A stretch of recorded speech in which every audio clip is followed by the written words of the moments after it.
Shalom, మీకు ఉదయకాల శుభములు.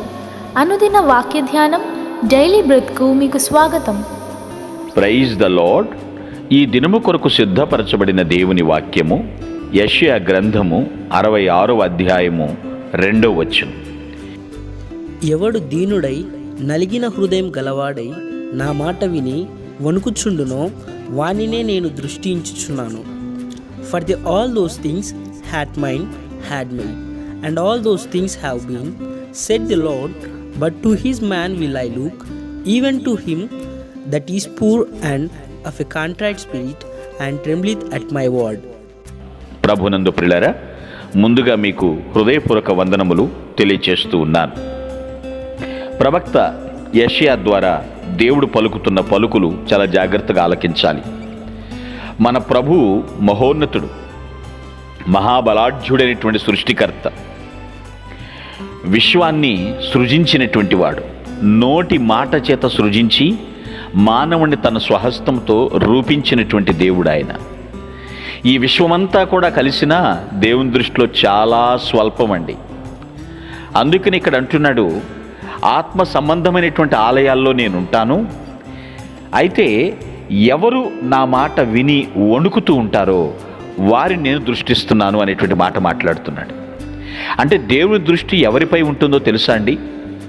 ఎవరైతే ఆయన పైన నమ్మకం ఉంచుతారో, ఎవరైతే దేవుని విషయాల్లో హృదయపూర్వకంగా దేవునికి లోబడతారో అటువంటి వారిపైన దేవుడు దృష్టిస్తానని చెప్తున్నాడు. అంటే ఏంటో తెలుసా? నేను వారిని చూస్తాను, చూస్తూనే ఉంటాను అని అర్థం ఇక్కడ. అంటే ఎంత ఆమోదం తెలియజేస్తున్నాడు, ఎంత ఆప్యాయతతో మాట్లాడుతున్నాడో గ్రహించాలి. నిజంగా నీవు వినయ విధేయతలు కలిగి నలిగిన హృదయంతో దేవుణ్ణి గోజాడుతూ ఉంటే ఖచ్చితంగా దేవుడిని ప్రార్థన జవాబిస్తాడని నమ్ము. దేవుని మాటకు వణకడం అంటే ఏంటో ఇండి? ఎందుకు అంతే అంత భయపెట్టేటట్టు దేవుడు మాట్లాడతాడనా? కాదండి. దేవుని మాటకు వణుకుచు జీవించటం అంటే ఏమిటో తెలుసా అండి? ఆయన పలుకుతున్నప్పుడు మన అయోగ్యతను మనం గుర్తించాలి. ఒకవేళ ఆయనకి ఏదన్నా నేను కోపం తెప్పిస్తానేమో అన్న భయంతో జీవించాలి. ప్రభువు పట్ల భక్తి ప్రపత్తులతో గౌరవ భావంతో దేవుని వాక్యాన్ని పాటించటానికి త్వరపడాలి అని దాని అర్థం అండి. వేగిరపడాలి. అటువంటి వారిని ఆయన ఖచ్చితంగా దృష్టిస్తాడు, చూస్తాడు. నేను చూస్తానని చెప్తున్నాడు. డాంబికులు అసహ్యులండి. లేని దాన్ని ఉన్నట్టుగా కొందరు చెప్పుకుంటూ ఉంటారు. గర్విష్ఠులు యెహోవాకు హేయులు అని వాక్యం సెలవిస్తుంది. ఆయన వారికి కావలసింది ఏంటో తెలుసా అండి? ప్రతి మనిషిలో దీనత్వం, వినయం, విధేయత. ప్రభువు కూడా భూమి మీదకి అలాగే వచ్చాడు. దీనుడుగా, గొర్రెపిల్ల మాదిరి ఆయన మౌనిగా ఉన్నాడు. తగ్గింపు జీవితం జీవించాడు. ఈ భూమి మీదకి ఆయన వచ్చినప్పుడు ఎవరూ ఆయన్ని పట్టించుకోలేదు. ఎప్పటి వరకు?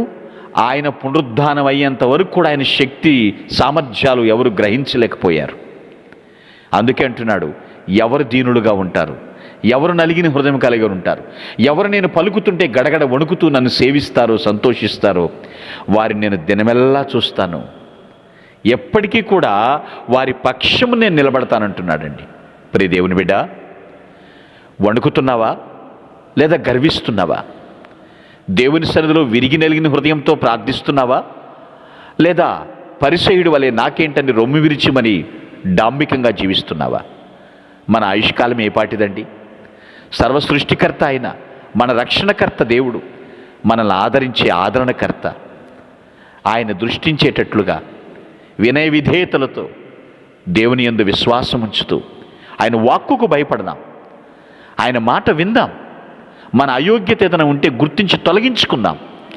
దేవుని సన్నిధిలో నిత్యము విరాజిల్లుదుముగాక.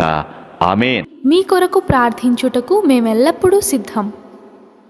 Praise the lord. ప్రభు నామమున మీ అందరికీ వందనములు.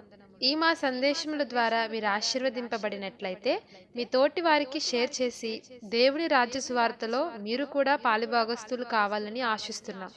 మొదటిసారిగా ఈ ఛానల్ను చూస్తున్నట్లయితే మా ఛానల్ను సబ్స్క్రైబ్ చేయండి. వీడియోలు నోటిఫికేషన్ రూపంలో పొందుటకు బెల్ బటన్ని ప్రెస్ చేయండి. God bless you.